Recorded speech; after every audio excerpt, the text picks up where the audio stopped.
Hi, Patrick with Patrick Henry's Red Hill. Helping to answer that question, who was Patrick Henry? Well, as we learned in the last video, Patrick Henry was described in his time by John Adams as the Demosthenes of his age. Demosthenes, the ancient Greek orator.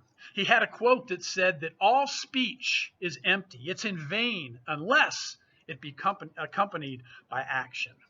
Well, Patrick Henry was indeed about to prove that he was the Demosthenes of his age. He was about to put action behind the words that he spoke barely a month earlier, words that delivered an ultimatum that ring all the way down to us in the 21st century.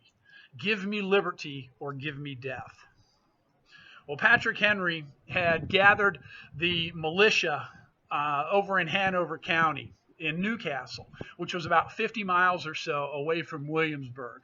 Now, other militias had received word that Governor Dunmore was going to be true to his own word and return the gunpowder if any kind of insurrections came up, or if anything was needed where the gunpowder needed to be returned, he could have it returned in about 30 minutes or so.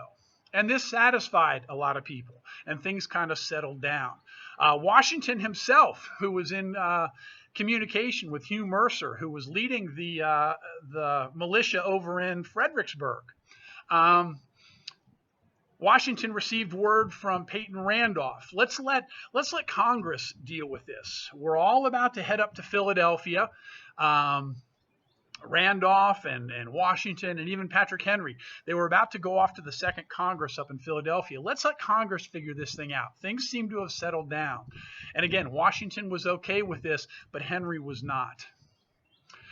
The militia was assembled. They had the blessing of the Hanover County Committee of Safety. Colonel Samuel Meredith, Patrick Henry's brother-in-law, was the commander of the militia, but he voluntarily stepped down and gave command to his brother-in-law, Patrick Henry. And Patrick Henry began to put action to his words, and he began the march towards Williamsburg with the intent of demanding the gunpowder be returned by Governor Dunmore, or at least paid for. As they got close, they neared the home of Richard Corbin. Now, Richard Corbin was the receiver general of the county. And so Henry sent a small detachment led by Park Goodall, a good friend of his. And he said that, I want you to go to Corbin's house and demand the gunpowder be paid for. And if he doesn't cooperate, take him prisoner. And Park Goodall was kind of smart. He said, do you mind putting that in writing? And Patrick Henry did. He had written orders given to Park Goodall that he would take Richard Corbin prisoner if necessary. Richard Corbin prisoner. This is an officer of the royal government of Virginia. And Patrick Henry had just written orders to take him prisoner.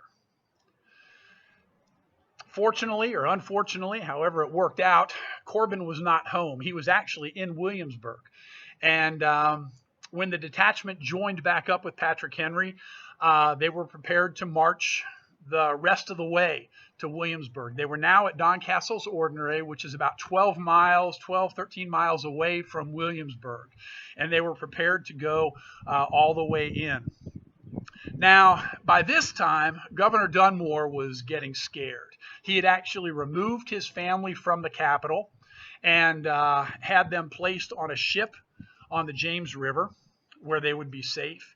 He called in Marines. He called in members of the Royal Navy to protect the governor's mansion.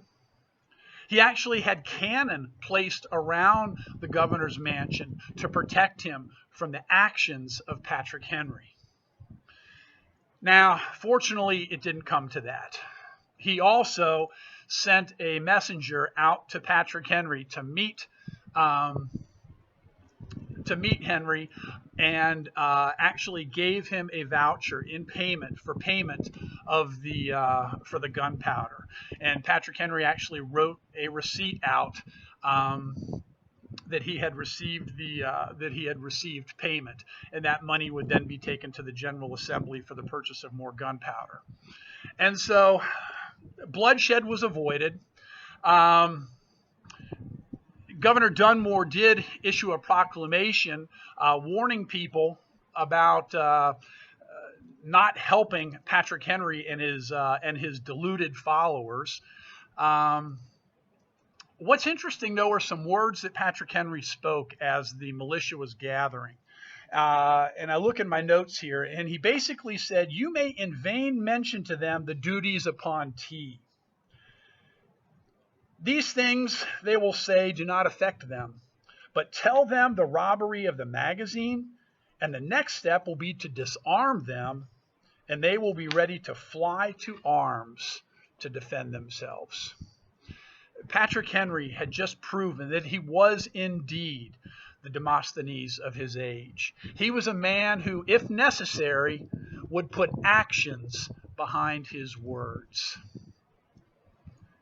This is Patrick with Patrick Henry's Red Hill, helping to answer that question, who was Patrick Henry?